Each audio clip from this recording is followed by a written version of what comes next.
बुधवार को ऑपरेशन सिंदूर पर चर्चा के दौरान गृह मंत्री अमित शाह और नेता विपक्ष मल्लिकार्जुन खड़गे आमने सामने आए। दरअसल विपक्षी सांसद सदन में प्रधानमंत्री नरेंद्र मोदी की मौजूदगी और उनके जवाब की मांग कर रहे थे। शाह ने इस खड़गे पर कहा कि सदन में जवाब कौन देगा, इसका फैसला बिजनेस एडवाइजरी कमेटी में हो चुका था। खड़गे और विपक्षी सांसद इससे शांत नहीं हुए और उन्होंने वॉकआउट कर दिया। जानिए राज्यसभा में कैसे चली बहस।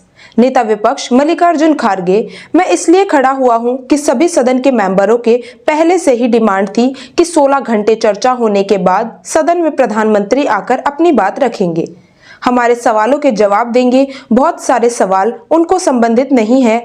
यह नहीं है आप सक्षम नहीं है, यह मैं नहीं कहता हूं। हम आपको निपटाएंगे, तुम हमारे को निपटाओ, हम खेल खेलेंगे। लेकिन यहाँ रहते हुए भी पीएम सदन में नहीं आ रहे हैं तो ये सदन का अपमान है। सुनिए खड़गे साहब, ज्यादातर अहम मुद्दों पर कांग्रेस पार्टी खड़गे साहब को बोलने नहीं देती है, पीछे से सारे को खड़े करती है।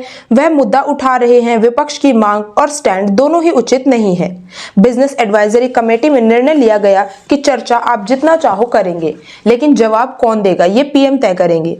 विपक्ष के वॉकआउट पर शाह ने कहा कि मुझे मालूम है कि यह क्यों जा रहे हैं। ये इसलिए जा रहे हैं कि वोट बैंक प्रोटेक्ट करने और आतंकवाद रोकने के लिए उन्होंने कुछ किया ही नहीं। ये जवाब सुन ही नहीं सकते हैं। ये खड़गे साहब बोल रहे हैं, ज्यादातर अहम मुद्दों पर कांग्रेस उन्हें बोलने ही नहीं देती है। ऑपरेशन महादेव पर क्या कुछ बोले अमित शाह। अमित शाह ने अपने संबोधन की शुरुआत ऑपरेशन महादेव से की है। उन्होंने कहा कि परसों ही बहुत लंबे समय से चल रहे एक ऑपरेशन का अंत हुआ।